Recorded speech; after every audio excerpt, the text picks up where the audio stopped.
bayram olsa yürekte sevgi, baharda açılan çiçekler kimi, bəhəri meyvəsi dəyər vaxtında, barıda ürəyə məlhəmlər kimi.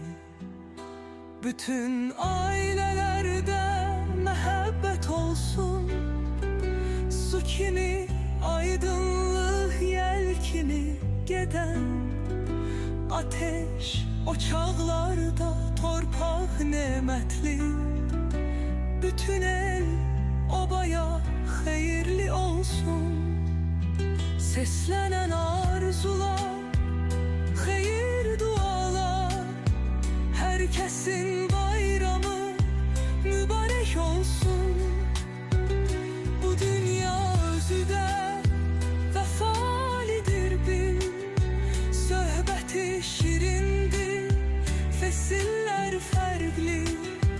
Neməti hər evdə verən Rəbbimiz, süfrədə xonçalar al-əlvan rəngdə, bütün dünya bürünsün bayram rənginə.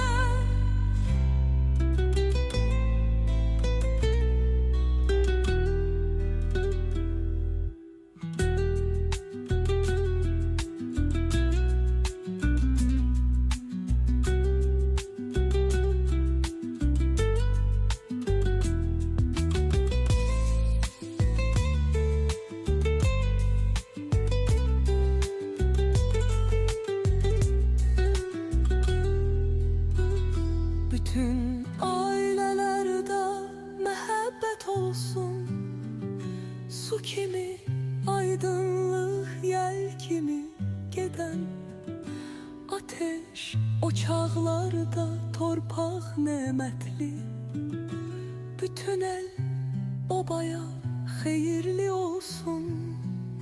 Seslenen arzular, xeyir dualar, herkesin bayramı mübarek olsun.